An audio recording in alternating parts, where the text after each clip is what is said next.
Hi, പുതിയൊരു വീഡിയോയിലേക്ക് സ്വാഗതം. ഈ വീഡിയോ ഹയർസിനെ കുറിച്ച് തന്നെയാണ്. അപ്പോൾ നമുക്കറിയാം, നമ്മുടെ ഈ രണ്ട് മൂന്ന് എക്സാമ്പിൾ പറയുകയാണെങ്കിൽ, ഈ വെടിക്കെട്ട് തുടങ്ങുന്നതിന് മുമ്പിൽ തന്നെ ഈ വെടിപ്പുരക്ക് തീ പടർന്ന് വെടി പൊട്ടാൻ തുടങ്ങിയാൽ എന്തായിരിക്കും? ഒരു രസം ഉണ്ടാവില്ല അല്ലേ? അതുപോലെ തന്നെ നമ്മളൊരു ആകാംക്ഷയോടുകൂടി കാത്തിരിക്കുന്ന ഒരു സിനിമയുടെ ആദ്യം തന്നെ മറ്റേ ടെലഗ്രാമിലൊക്കെ അതിൻ്റെ പ്രിന്റ് വന്നു കഴിഞ്ഞാൽ എങ്ങനെയിരിക്കും? അതൊരു രസം ഉണ്ടാവില്ല അല്ലേ? അതുപോലെ തന്നെയാണ് നമ്മുടെ ഹൈറിച്ചിൻ്റെ കാര്യങ്ങളും.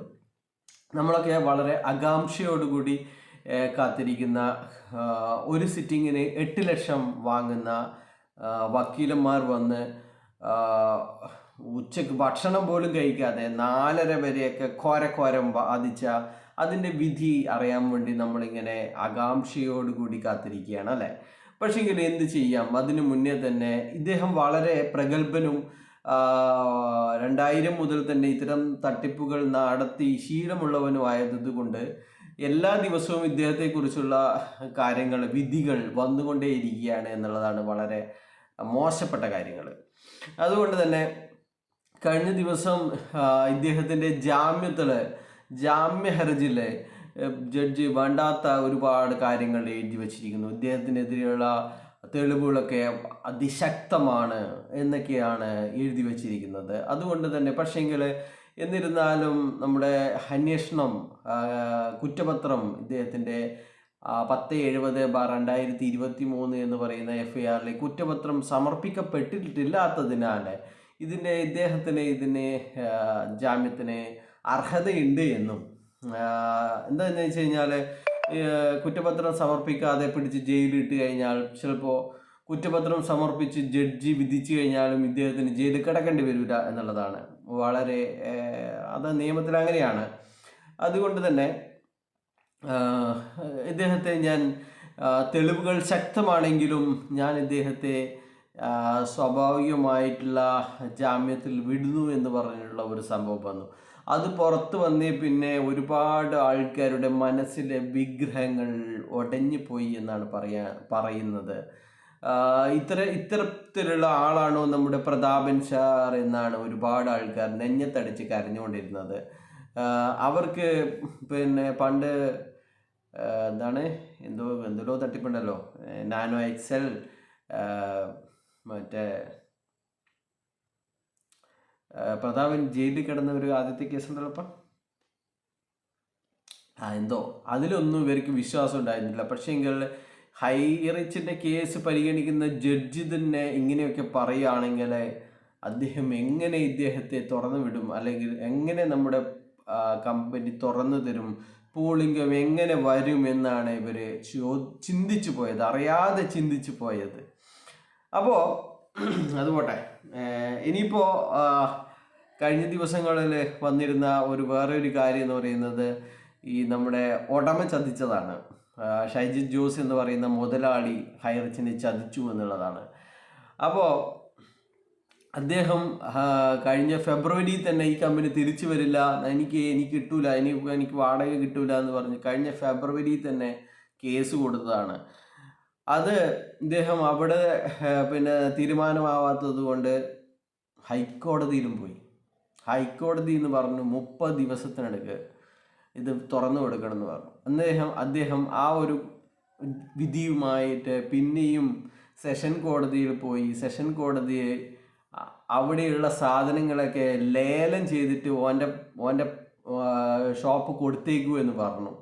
അപ്പോൾ ഇതാണ് ഇന്ന് ആകെ മരണ വീട് പോലെ ഹൈറിച്ചിൻ്റെ ഗ്രൂപ്പുകളെല്ലാം തന്നെ മരണ വീടുകൾ പോലെ ആക്കാനുള്ള കാരണം എന്ന് പറയുന്നത് ഏതോ ഒരുത്തൻ ഇതിൻ്റെ വിധി പുറത്തു വിട്ടു എന്നുള്ളതാണ്. അപ്പോൾ അതിൽ വളരെ വ്യക്തമായിട്ട് പറയുന്നു, പെരിഷബിൾ അസെറ്റ്സ് എന്നുവെച്ചാൽ നശിച്ചു പോകുന്ന കാര്യങ്ങൾ, വണ്ടി, മറ്റ് പിന്നെ ഇലക്ട്രോണിക് ഉപകരണങ്ങൾ, പിന്നെ നിത്യോപയോഗ സാധനങ്ങൾ എന്നിവയൊക്കെ നശിച്ചു പോകുന്ന സാധനങ്ങളാണ്. അതിൻ്റെ കൂടെ അവിടെയുള്ള കസേര, മേശ, കമ്പ്യൂട്ടർ ടേബിൾ, വാട്ടർ ബോട്ടിൽ, പിന്നെ കുറേ ബോക്സുകൾ, ബക്കറ്റും ഉണ്ട് കേട്ടോ. അവരുടെ ലിസ്റ്റിൽ ബക്കറ്റ് ഉണ്ട്. നിങ്ങൾക്ക് പിരിവിന് വേണ്ടിയിട്ട് വേണമെങ്കിൽ അത് ഉപയോഗിക്കാൻ പറ്റും. ബക്കറ്റുകൾ എന്നിവ അടിയന്തരമായി ഓപ്ഷൻ ചെയ്ത് ഷോപ്പ് ഉടമക്ക് തിരിച്ചു കൊടുക്കണമെന്നാണ് പറയുന്നത്.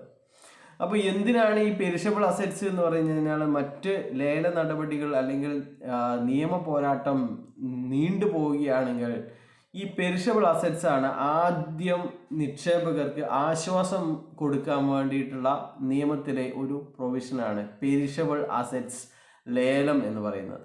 എനിക്ക് തോന്നുന്നു ചില നിക്ഷേപകർ പെരിഷബിൾ അസറ്റ്സ് ലേലം ചെയ്യണമെന്ന് പറഞ്ഞ് കോടതിയെ സമീപിച്ചിട്ടുണ്ടായിരുന്നു എന്ന് തോന്നുന്നു. അപ്പോൾ വളരെ സന്തോഷകരമായിട്ടുള്ള നിക്ഷേപകരെ സംബന്ധിച്ചിടത്തോളം അല്ലെങ്കിൽ ഈ ഒരു മണി ചെയിനെതിരെ പൊരുതുന്നവരുടെ വളരെ സന്തോഷമുള്ള ഒരു കാര്യമാണ് കോടതിയുടെ ഭാഗത്ത് നിന്ന് ഇത്തരത്തിലുള്ള നടപടി ഉണ്ടായിരിക്കുന്നത് എന്നുള്ളതാണ്. അപ്പോൾ ഇനിയുള്ള നടപടികൾ എന്ന് പറയുന്നത് കളക്ടർക്കും കോമ്പറ്റന്റ് അതോറിറ്റിക്കുമാണ് ഇതിൻ്റെ നിർദ്ദേശം കൊടുത്തിരിക്കുന്നത്. അവിടെയുള്ള സാധനങ്ങളൊക്കെ ഓപ്ഷൻ ചെയ്തിട്ട് പൈസ നിക്ഷേപകർക്ക് കൊടുക്കാൻ വേണ്ടിയിട്ടാണ് പറഞ്ഞിരിക്കുന്നത്. നിക്ഷേപകർ എന്ന് പറയുമ്പോൾ ആരാണെന്ന് ചോദിച്ചു കഴിഞ്ഞാൽ ക്ലെയിം പെറ്റീഷൻ ഇട്ടവർ, FIR ഇട്ടവർ, കലക്ടർക്ക് നേരിട്ട് പരാതി കൊടുത്തവർ, അവർ മാത്രമായിരിക്കും നിക്ഷേപകർ എന്ന് പറയുന്നത്. അപ്പോൾ ഇതൊക്കെ കാണുമ്പോൾ ഒരുപാട് ആൾക്കാർക്ക് ചീത്ത പറയാൻ തോന്നും, ശപിക്കാൻ തോന്നും, പ്രാകാൻ തോന്നും. അതൊക്കെ ഉണ്ടാവും. അതൊക്കെ നിങ്ങൾക്ക് എന്താണോ ചെയ്യാൻ പറ്റുന്നത് ചെയ്യുക. അപ്പോൾ വളരെ സന്തോഷമുണ്ട്. ഒരു വർഷത്തിലധികമായിട്ട് ഞാൻ പറഞ്ഞുകൊണ്ടിരുന്നത് നിയമപ്രകാരം ശരിയായിരുന്നു എന്നുള്ളതിൻ്റെ കാര്യങ്ങളാണ് ഈ കോടതി വിധിയിൽ നിന്ന് പുറത്തു വന്നിരിക്കുന്നത്. അത് ഒരുപക്ഷെ 9-ാം തീയതി നമുക്ക് വ്യക്തമായി ഇവർ ചെയ്ത എല്ലാ കുറ്റങ്ങളും, ഇവരുടെ എല്ലാ അനധികൃത നിക്ഷേപങ്ങളെക്കുറിച്ചുള്ള വളരെ വിശദമായിട്ടുള്ള ഒരു ജഡ്ജ്മെൻ്റ് ഒരുപക്ഷെ നമുക്ക് കാണാൻ സാധിക്കും. അല്ലെങ്കിൽ 20-ാം തീയതിക്കുള്ളിൽ അതിനെക്കുറിച്ചുള്ള വിശദമായ ജഡ്ജ്മെൻ്റ് കാണാൻ സാധിക്കും എന്നുള്ളതാണ്. അപ്പോൾ ആരെങ്കിലും പറ്റിക്കപ്പെട്ടിട്ടുണ്ടെങ്കിൽ അവർക്ക് എത്രയും പെട്ടെന്ന് നിയമപരമായിട്ടുള്ള കാര്യങ്ങൾ ആയിട്ട് മുന്നോട്ട് പോവുക എന്ന് മാത്രമേ പറയാനുള്ളൂ. പിന്നെ ഒരുപാട് ഒന്നും പറയുന്നില്ല. കൂടുതൽ പറഞ്ഞു കഴിഞ്ഞാൽ ഒരുപാട് ആൾക്കാർ പറയുന്നുണ്ട് FIR ഇട്ട് കഴിഞ്ഞാൽ എനിക്ക് കോടിക്കണക്കിന് രൂപ കിട്ടുമെന്നൊക്കെയാണ് പറയുന്നത്. അപ്പോൾ അങ്ങനെയൊക്കെ എന്തെങ്കിലും ഉണ്ടെങ്കിൽ നിങ്ങൾ FIR ഇടാനൊന്നും പോകണ്ട. അല്ലേ തന്നെ എനിക്കിപ്പോൾ ഒരുപാട് 10-50 കോടി ഇപ്പം കിട്ടിക്കഴിഞ്ഞു. ഇനിയിപ്പോൾ കൂടുതൽ പണം ഉണ്ടായിക്കഴിഞ്ഞാൽ കുറച്ച് ബുദ്ധിമുട്ടാണ്. അതുകൊണ്ട് നിങ്ങൾ FIR ഇടേണ്ട. നിങ്ങൾ FIR ഇട്ട് കഴിഞ്ഞാൽ എനിക്കാണ് കോടിക്കണക്കിന് രൂപ കിട്ടുക. വളരെ സന്തോഷമുണ്ട്. എന്തായാലും നമുക്ക് ഇവർക്ക് പണം കിട്ടുന്നത് വരെ നമുക്ക് അവിടെയും എവിടെയുമായിട്ടുള്ള അപ്ഡേറ്റുകൾ തരുന്നതായിരിക്കും. ഇവരുടെ കുത്തിത്തിരിപ്പുകളും ഇവരുടെ തെണ്ടിത്തരങ്ങളും നമുക്ക് തുറന്ന് കാട്ടാതെ വയ്യ, അല്ലേ? നമുക്ക് പിന്നെ ഇവരുടെ കുത്തിത്തിരിപ്പുകളും തെണ്ടിത്തരങ്ങളും ഒക്കെ തുറന്ന് കാട്ടേണ്ടതുണ്ട്. അതുകൊണ്ട് ഇതൊരു സൈഡായിരിക്കും. മറ്റ് കണ്ടന്റുകളിലേക്ക് അല്ലെങ്കിൽ മറ്റ് വിഷയങ്ങളിലേക്ക് പോവുകയാണ്. ബൈ.